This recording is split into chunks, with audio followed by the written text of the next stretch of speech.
Since the earliest flickers of consciousness danced through the human mind, there has been an unrelenting yearning to lift the veil of ordinary perception and escape the weight of existence. Across civilizations and continents, people have searched for ways to slip beyond the grip of their thoughts, their worries, and their pain. Among the many doors they've discovered, some sacred, some dangerous, one has remained persistently popular across cultures and time: the door opened by alcohol. This substance, simple in appearance yet profound in its effects, has occupied a central role in humanity's rituals of celebration and sorrow, creation and collapse. Though it now fills shelves in supermarkets, clinks in glasses at parties, and spills across barroom floors, its deeper spiritual implications remain largely unknown to those who consume it most frequently. The act of drinking is often dismissed as a habit, a way to unwind, or a method to momentarily shift one's mood. Yet beneath the surface of social tradition lies a hidden spiritual narrative, one that tells a much older and more intricate story. Today, the subject of alcohol is framed in terms of legality, cultural norms, and health consequences. Rarely does the conversation extend into the unseen, into the sacred architecture of the soul and the energy systems that govern our inner reality. But if we look back through the threads of history, through the scriptures of mystics and the teachings of sages, we find a vastly different perspective. They did not see alcohol merely as a beverage, but as a force, one capable of both revealing and distorting the human spirit. To truly understand how alcohol affects the spiritual body, one must begin not with science, but with language. Words hold keys, and in the case of alcohol, its linguistic roots tell a story most have never heard. In Arabic, the word from which alcohol is derived is Al-Kuhul, originally denoting a fine black powder used to adorn the eyes. But for ancient alchemists, this term had a much deeper resonance. To them, Al-Kuhul referred not just to a cosmetic, but to a mystical principle, a spirit, an invisible force that could be extracted, isolated, and manipulated. It symbolized something that could be distilled, something ethereal separated from the material. Over time, this meaning evolved into the term alcohol, as we use it today.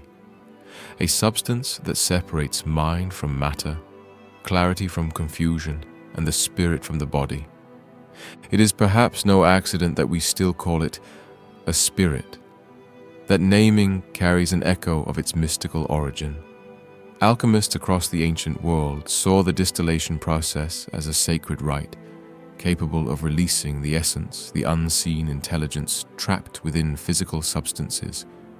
Alcohol, in that context, was more than just a drink. It was the soul of matter liberated through fire. But with liberation also came volatility. The spirit could be enlightening or destructive, depending on its use and intention. This duality, recognized by those ancient chemists of the divine, points to the heart of alcohol's spiritual paradox. Millennia ago, in the fertile lands of Sumeria, Egypt, and Greece, fermented drinks were treated with reverence. They were offered to deities, consumed in sacred ceremonies, and believed to bridge the mortal and the divine. In Egypt, wine symbolized rebirth and was linked to Osiris, the god of resurrection. To the Greeks, wine was sacred to Dionysus, the deity of ecstasy, chaos, and mystic inspiration. These cultures did not approach alcohol as a casual indulgence. It was a portal, a sacrament, a conduit through which humans touched something otherworldly. But even then, the line between revelation and ruin was razor thin. In the writings of ancient sages, the intoxication alcohol provided was not celebrated without caution. It was said to loosen the tongue, reveal hidden truths, and strip away the masks we wear. But it was also known to cloud the judgment, unleash the shadow, and open gates best left sealed. The same wine that brought laughter could also invite madness. This dual nature is what many modern seekers forget. In the age of marketing and convenience, alcohol is presented as a harmless pleasure or a lifestyle accessory, with little thought to its deeper spiritual footprint. When Islamic teachings emerged, they brought a strong prohibition against alcohol, but interestingly, not against the study of it. Muslim alchemists in the golden age of science devoted much attention to distillation and transformation.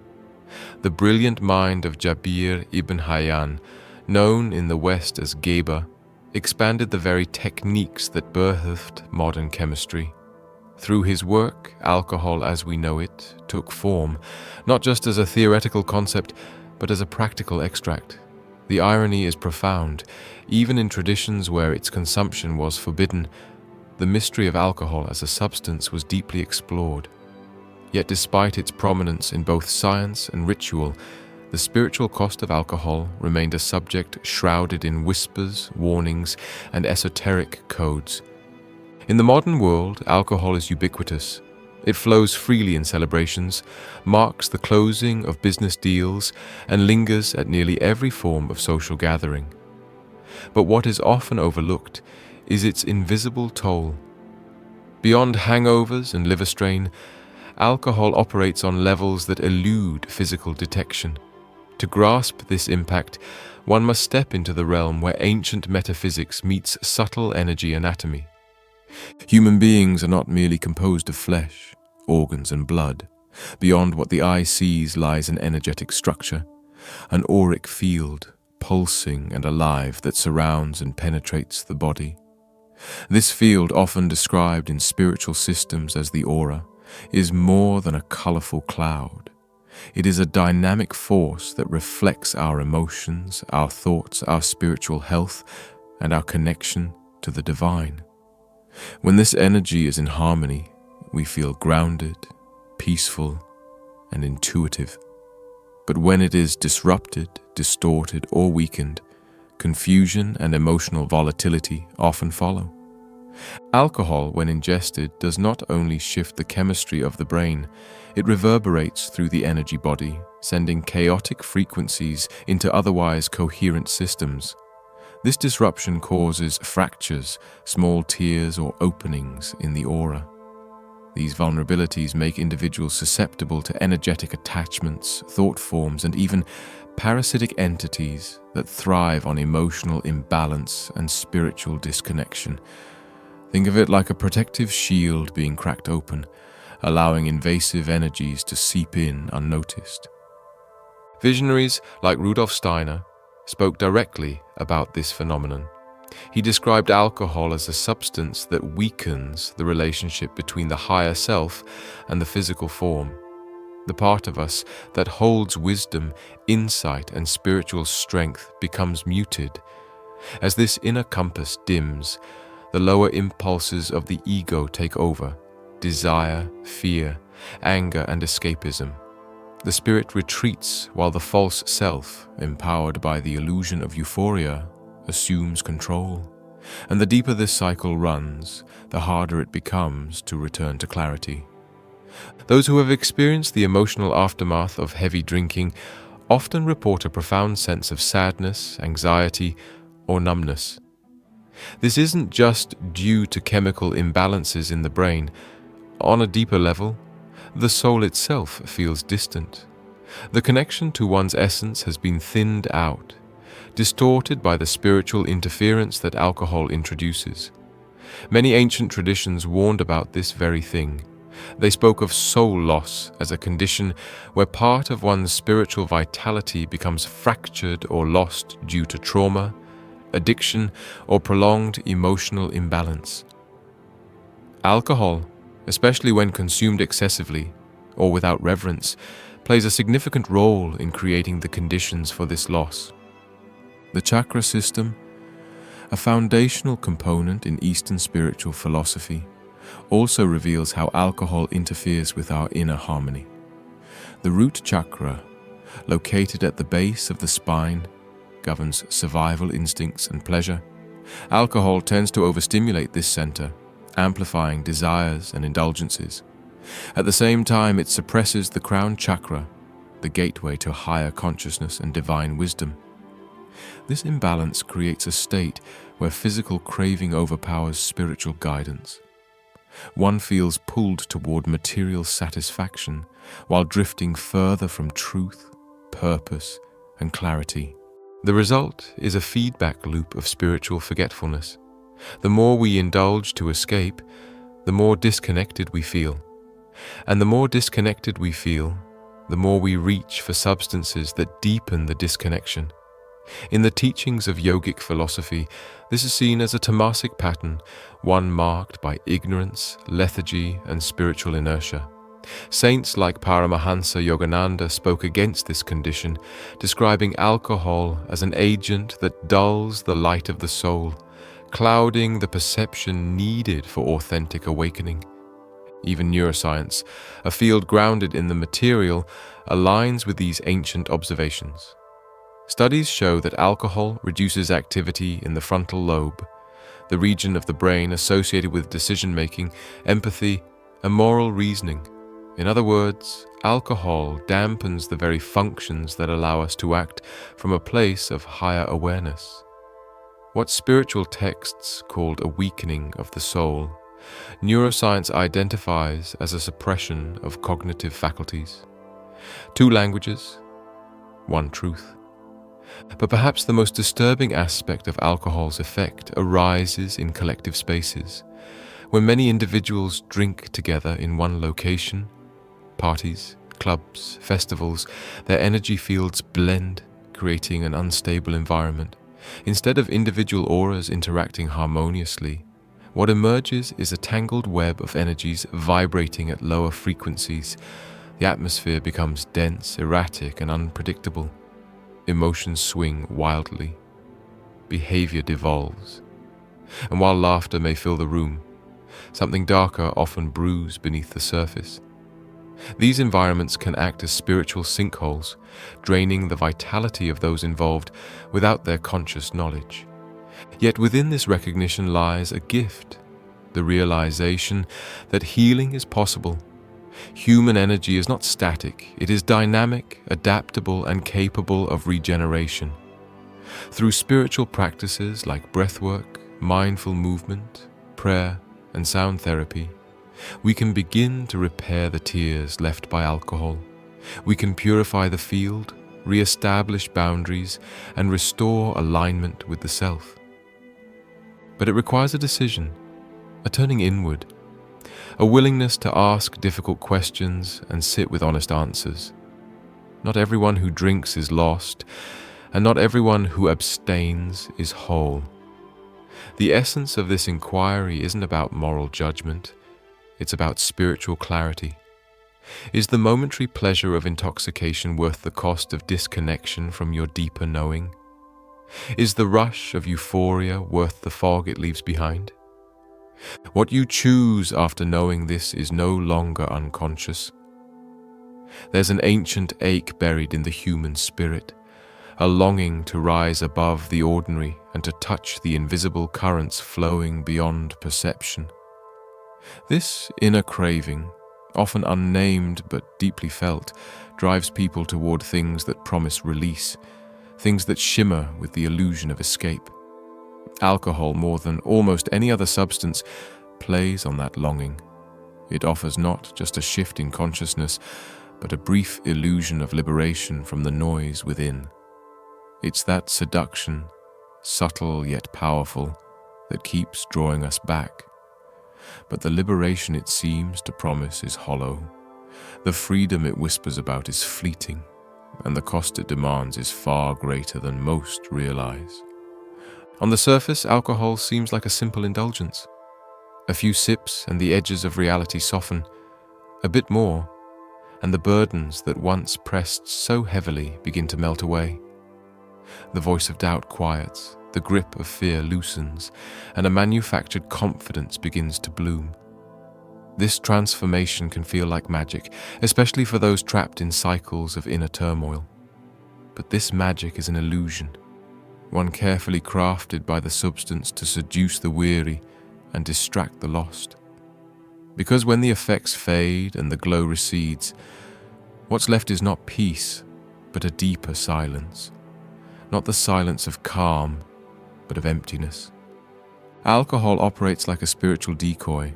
It mimics the signs of enlightenment without offering any real connection to truth.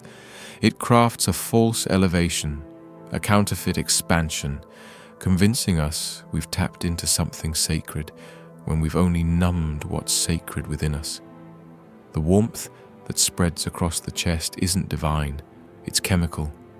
The clarity that seems to surface is not born of insight, it's a distortion, a blurred snapshot taken through the lens of impaired awareness. And yet, millions continue chasing it, glass after glass, believing they're finding themselves when in reality they're getting further lost. This pursuit, though seemingly personal, is part of a much broader story. Throughout history, humanity has tried to fill the great inner void with distractions. When the ache for the infinite becomes unbearable, we reach for things that dull it. Alcohol is one such thing. It is society's most legal and normalized tool for avoiding the deeper work. It's the shortcut, the detour, the easy road that never truly leads anywhere. And the more it's consumed, the further we drift from the very thing we claim to seek: peace, clarity, connection, joy.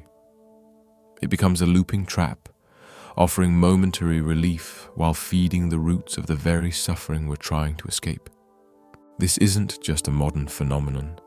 Even in ancient times, the lure of alcohol was deeply understood, and with it, its dangers. In Hermetic philosophy, which sought to unify the spiritual and material realms, the act of intoxication was viewed not merely as a physical act, but as a metaphysical event. Drinking was seen as a form of self-alchemy, one that could either elevate or debase, depending on the seeker's intent. But most of the time, it led not to transformation, but to fragmentation. Instead of refining the self, it scattered it. Instead of illuminating, it obscured. The Hermetic ideal was the unus mundus, the unified world in which the soul and cosmos were aligned, harmonized in perfect resonance. That state of balance, of sacred order, could not be reached through escape. It could only be attained through integration, through the process of facing, not fleeing, the fragmented parts within. Alcohol, though it momentarily mimics transcendence, actually disrupts the bridge between soul and source. It severs rather than unites. It turns us inward only to turn us upside down. It replaces truth with sensation and masks spiritual hunger with a chemical illusion of fullness. The same story plays out across cultures. In Buddhist philosophy, the teachings are clear. Anything that clouds the clarity of mind becomes a barrier to awakening. The path to enlightenment is walked through mindfulness, discipline, and stillness, not through substances that alter the mind's natural rhythm. Intoxication, even when mild, is a step away from presence. And presence is the very soil in which wisdom grows. The Buddha didn't condemn drinking out of piety, but out of compassion. Because when the mind is muddled, the heart cannot hear the truth it needs to grow. This wisdom is mirrored in the yogic path, where purity of body and mind are held as essential prerequisites for deeper realization. The great yogis knew that the energetic system, composed of chakras and subtle channels, reacts strongly to what we consume, not just physically but spiritually. Alcohol, they warned, derails the delicate balance between the lower and higher centers. It strengthens the cravings of the body while numbing the insights of the spirit. It energizes the desires that keep us tethered to the material world while dulling the faculties that can lift us beyond it. Even the Bhagavad Gita speaks of the three energies that influence human nature: sattva, rajas, and tamas. Alcohol, without question, amplifies tamas, the force of inertia, confusion, and darkness. It also fans rajas, the energy of restlessness and passion. What it diminishes is sattva, the light of harmony, truth, and clarity. A mind gripped by tamas and rajas cannot ascend. It can only circle, lost in storms of desire and delusion, and as the soul circles, it forgets its origin, its purpose, and its potential. In Christian mysticism, similar themes emerge. Saints and mystics often spoke of temperance not just as a virtue, but as a form of spiritual protection. Excess, they taught, invites separation from grace. Saint Augustine viewed drunkenness as a willful detour away from divine order, a surrender of one's sacred responsibility to remain conscious and connected. For him, spiritual growth required vigilance, a sharpness of mind and heart that cannot coexist with inebriation. To dull oneself, he argued, was to close the ear to God's whisper and numb the inner compass meant to guide the soul. Yet, despite these warnings, alcohol continues to find its way into sacred rituals. Wine remains central to the Christian Eucharist. But even here, the intention makes all the difference. Ritual use is not indulgence. In sacred contexts, small amounts may serve as symbolic vessels, not agents of escape. They become tools, not traps. But outside these structured settings, consumption easily slides into compulsion. The line between reverence and recklessness is thin, and most do not walk it carefully. In Sufi poetry, wine is often used metaphorically to describe the overwhelming bliss of divine union. Rumi, the great mystic poet, spoke of being drunk with love, intoxicated by the beauty of the beloved. But this intoxication was not born of grapes or barrels. It was born of surrender, of merging with the ineffable. For the Sufi, the only true inebriation worth seeking is the kind that empties the ego and fills the soul with light. Literal alcohol, in their view, was a poor imitation of the ecstasy found in divine communion. And those who confused the metaphor for the method were warned gently but firmly. In indigenous traditions, especially those involving shamanic work, alcohol is often approached with extreme caution, if not outright avoided. Shamans, those spiritual guides between worlds, recognize that alcohol disturbs the energetic field. It creates distortions in the light body, weakening the boundaries that keep parasitic energies at bay. They speak of entities that linger in spaces of intoxication, feeding off the confusion and imbalance it brings. These are not stories of fantasy, but a felt reality within those cultures that still walk closely with the unseen. The concept of the light body appears again and again across mystical lineages. It is the energetic architecture that supports higher perception and interdimensional communication. When this body is stable, the soul is grounded, yet expansive, capable of receiving insight, guidance, and healing. But when weakened, especially by substances like alcohol, it becomes porous. Energies that don't belong begin to slip in. Thought patterns that feel foreign, emotions that seem exaggerated, behaviors that feel out of character. These are all signs that something within the field has shifted.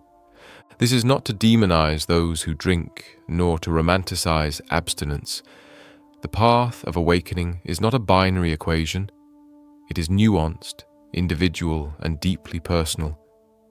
But there are truths that deserve to be spoken clearly. Alcohol, especially when consumed casually or chronically, introduces chaos into a system built for coherence. It turns the volume up on ego and down on essence. It disturbs sleep, fractures focus, and weakens willpower. Over time, it dulls the very light it pretends to amplify. But here's the good news. None of this is irreversible. The body remembers its original state. The soul never stops yearning to return home. The energy field, though impacted by choices and experiences, can be healed. Through sincere effort, intentional practice, and a return to inner stillness, anyone can repair what has been distorted. The process may not be instant, but it is always possible. Every breath, every prayer, every choice to stay present plants a seed in the garden of rebirth. To begin this journey is to reclaim your power, not in some grand external way, but quietly, by saying no when you used to say yes, by choosing truth over comfort, by listening deeply to what your body and soul are trying to tell you. Alcohol may have once promised a kind of light, but the real illumination comes not from outside, but from within. And once that inner light begins to flicker back to life, no external substance can match its glow. Somewhere deep beneath the layers of conditioning and habit, there lives a quiet knowing, a part of us that remembers what it feels like to be whole, to be fully present in the moment without artificial aid, to rest in ourselves without the need to flee. This inner self is often buried under noise, both external and internal, and alcohol becomes one of the tools used to keep that noise at bay. But the more we drink to escape, the further we travel from that still, clear voice. It's not that the voice disappears, it waits, patient and undisturbed, beneath the chaos we pour into ourselves.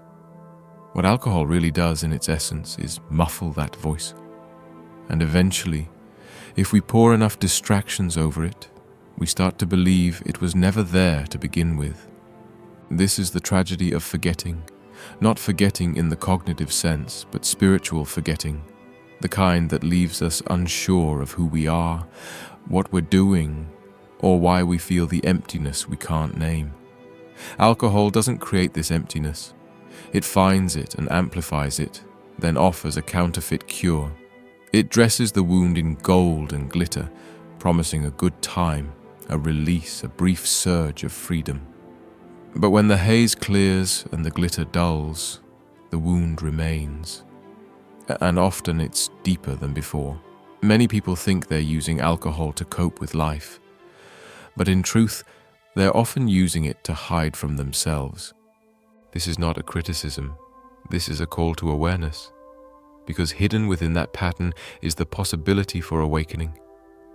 Every time someone reaches for a drink to silence pain, that act reveals something essential, a longing for relief, for peace, for change. The desire is not wrong, it's just been pointed in the wrong direction. What we truly crave in those moments of quiet despair is not intoxication, but reconnection to ourselves, to something higher, to a sense of being held and understood by the universe. Alcohol offers the shadow of that connection, not the substance. And when we mistake the shadow for the real thing, we settle for a life half-lived. Breaking this pattern begins with recognition. It starts by looking at our motivations with courage and curiosity. What is it we hope to feel when we drink? What are we trying to quiet, numb, or avoid? The answers may not come immediately, and they may not be comfortable when they arrive. But truth has its own kind of mercy. It doesn't punish, it liberates. Even painful truths, when faced openly, become doorways to growth. We realize we're not broken, just misaligned, and alignment can be restored. But that restoration requires a new kind of courage, the courage to face what we've been running from. Spiritual traditions across time and culture speak to this. In Buddhism, the practice of mindfulness is not simply about watching the breath, it's about watching ourselves without judgment, without clinging or pushing away. It's about noticing what arises, especially the uncomfortable things, and staying present anyway. When practiced sincerely, this approach begins to unravel addiction's grip. The impulse to drink is met not with shame, but with awareness. The desire is no longer a master, but a messenger, signaling where healing is needed. We begin to listen rather than suppress, and in that listening, we find the power to choose differently. In Christian mysticism, grace is the principle that brings us back when we've strayed. It's not earned or deserved. It's offered freely, especially in moments of weakness. The story of the prodigal son is not about judgment, it's about return. No matter how far one has drifted into the realm of self-abandonment, the path home remains open. This truth extends to anyone who's used alcohol to fill the void. You are not condemned. You are not beyond redemption. You are simply being invited to return to yourself, to your source, to the sacredness that's never stopped pulsing at your core. The energetic body, once distorted by frequent intoxication, can be brought back into balance. Practices like yoga, qigong, or even conscious movement help restore the flow of energy throughout the system. These practices don't just heal, they empower. They re-establish boundaries, strengthen the aura, and reconnect the body to the wisdom it holds. The more we move with awareness, the more the body begins to shed the residue left by years of unconscious habits. Breath becomes medicine, movement becomes prayer. The energetic channels, damaged but not destroyed, begin to flow again. But healing isn't only physical or energetic, it's deeply emotional too. Alcohol often serves as a balm for feelings we haven't known how to process. Pain, grief, rejection, failure. These emotions, if left unattended, become the very reasons we seek to numb. To truly break the cycle, we must learn to feel again. Not drown in feeling, but allow it to surface, to move through us like weather. Emotions, when acknowledged, tend to pass. When repressed, they linger, turning stagnant and heavy. Feeling is the act of reclaiming sensitivity. And sensitivity, contrary to what we've been taught, is not weakness. It's the birthplace of intuition, compassion, and self-awareness. Nature offers powerful support on this path. The modern world has pulled us indoors and disconnected us from the rhythms that once grounded our ancestors. But the earth remains a wise and willing healer. Trees do not rush, rivers do not judge, mountains do not fear your pain. Being in nature, even briefly, begins to recalibrate the nervous system. The dissonance of modern life starts to soften in the presence of stillness. This is not poetic symbolism, it's energetic fact. The earth emits frequencies that realign the body's natural rhythms. Bare feet on soil, wind on skin, sun on face. These simple acts are deeply medicinal. They bring us back into coherence. So too does gratitude. The human mind has a tendency to focus on what's lacking, what's wrong, what needs fixing. But gratitude shifts the lens. It invites us to see what is already working, what is beautiful, what is quietly sustaining us. When we practice gratitude, not as an obligation but as a conscious choice, we begin to shift from deficit to abundance. Alcohol loses its appeal when we're no longer seeking to escape. Gratitude roots us in the present, and the present is where true peace resides. Even in the midst of struggle, there is always something to be thankful for. And that thankfulness becomes a torch, guiding us out of the fog. Support systems are also essential. Healing is possible alone, but far more sustainable in community. The path of reconnection need not be walked in solitude. Spiritual groups, accountability partners, healing circles, or even one trusted friend can make all the difference. When we surround ourselves with those who mirror our higher selves, we remember who we are. We're reminded that we're not alone, that our struggles are not unique, and that transformation is not only possible, it's shared. Every soul on this path carries the capacity to light the way for others, simply by walking their own journey with honesty. Forgiveness plays a pivotal role, especially self-forgiveness. One of alcohol's cruelest tricks is the shame it leaves behind. It whispers that you're broken, unworthy, too far gone. But those are lies. The truth is, your soul is intact. Your worth was never lost, only hidden. Every misstep is part of the return. Every stumble is a lesson, and within every wound is a seed. As the poet Rumi once wrote, the wound is the place where the light enters. The journey back to self is not about perfection, it's about permission. The permission to begin again, to choose again, to love again. There is a great myth in our culture that says people only change through pain, but the deeper truth is people change through love.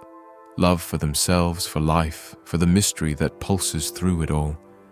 When that love is awakened, the need for external substitutes fades. We no longer need to chase pleasure to feel alive. We become rooted in a joy that isn't based on circumstances, a joy that doesn't require a drink, a distraction, or a disguise, a joy that simply is because we are. Visualize this return as a sunrise after a long night. Not all at once, but gradually the light grows. The shadows recede. The colors return. This is what it means to reclaim your light, to let your own radiance rise, gently but steadily, until it floods every part of your being. Alcohol may have dimmed that light, but it could never extinguish it. That light is your birthright. It is your soul's inheritance. And when you choose to step into it fully, you illuminate not only your path, but the path of everyone you touch. This is not a call to judgment. It's an invitation to remembrance. You are not weak for struggling. You are not lesser for falling. You are human. And in your humanity lies extraordinary strength. The choice to rise, to heal, to shift your relationship with alcohol or with anything that numbs your truth is a sacred one. And that choice, made over and over, becomes a life of clarity, a life of presence, a life that no longer depends on escape, but thrives in engagement. You deserve a life that doesn't require sedation to be tolerable. You deserve mornings without regret. You deserve relationships built on authentic presence, not blurred boundaries. You deserve to meet yourself fully, courageously, without filters. And that self, once truly met, becomes a force of nature. There is a strength in sobriety that has nothing to do with willpower and everything to do with self-love. A strength that doesn't clench its fists, but opens its palms. That doesn't dominate, but embraces. That doesn't need to run, because it has come home. The turning point always begins with a question, sometimes whispered, sometimes shouted inside the chambers of the mind. A question not born from logic, but stirred by the soul. Is this all there is? It doesn't come during the high, but in the moments after. The morning light that burns too bright, the hollow laughter that leaves a strange aftertaste, the loneliness that creeps in despite the crowd. It's in that silence where truth emerges, a subtle knowing that something deeper is missing, not outside, but within. And for many, that realization cracks the spell alcohol has cast over their lives. You see, the craving isn't for the drink itself. It's for what we think the drink gives us: relief, confidence, calm, belonging, joy. But none of these are inherent in the substance. They are emotional projections, parts of ourselves we believe we can only access through that liquid doorway. But they were never in the bottle. They've always been in us, just buried beneath fear, pain, and disconnect. The bottle didn't give us courage. It silenced the voice that said we had none. The laughter didn't come from the wine. It came from the brief pause in our self-judgment. And the relief wasn't real peace. It was just the absence of tension, not the presence of truth. To awaken from this illusion is to reclaim what we had forgotten we carried all along. Not in a dramatic flash of enlightenment, but in small moments of remembering. The quiet decision to say no when habit wants to say yes. The first breath that isn't chased by guilt. The evening where calm comes not from numbing, but from being fully present with what is. These moments seem small at first, almost insignificant, but they are sacred. They are signs that the soul is returning to the helm, that consciousness is no longer outsourcing its power. Real freedom begins when we stop needing something outside ourselves to feel okay inside. That's what this journey is truly about. Not abstinence for the sake of rules or morality, but the reawakening of spiritual sovereignty. It's the moment when you realize you no longer need an escape route, because you've created a home within your own body, mind, and soul. And from that home flows a peace that no intoxication can replicate. But let's be honest, this path isn't easy. The world doesn't encourage this kind of transformation. We live in a culture that celebrates indulgence and ridicules restraint. A world where opting out of alcohol makes you strange, where your refusal is often met with confusion or pity. But that discomfort is part of the recalibration. Choosing clarity in a world addicted to numbness is a revolutionary act. And every time you choose to be fully here, without filters or fog, you are anchoring a new possibility, not just for yourself, but for others silently searching for the same liberation. There's something sacred in sobriety. Not the kind of sobriety that's rigid or self-righteous, but the kind that is full, alive, and awake. It's a state of being that doesn't need enhancement because it is enhancement. It allows you to touch the world with all your senses and feel your own presence in every breath. It deepens relationships not because it makes you perfect, but because it makes you real. There are no blurred memories, no hollow apologies, no need to reconstruct conversations through fog. There is only presence, raw, honest, vulnerable, powerful. Sobriety in this light is not a punishment or a limitation. It is a remembering of your essence, a reclamation of your original light before it was dimmed by substances, distractions, or emotional wounds. It is the reconnection of your soul to your body, your mind to your heart, your actions to your truth. And in this reconnection, everything begins to shift. Food tastes richer, music becomes a symphony, conversations bloom with depth, stillness no longer feels threatening but inviting. The world reveals itself in layers you had forgotten to notice. And yet, the journey may bring discomfort too. Because as the numbing fades, old pain resurfaces. The grief, the shame, the memories that had been drowned start to rise again. This is not a sign of failure. It is healing in motion. What was buried is surfacing to be seen, felt, and released. These emotions were never meant to be enemies. They are messengers, guiding you back to the parts of yourself that need love.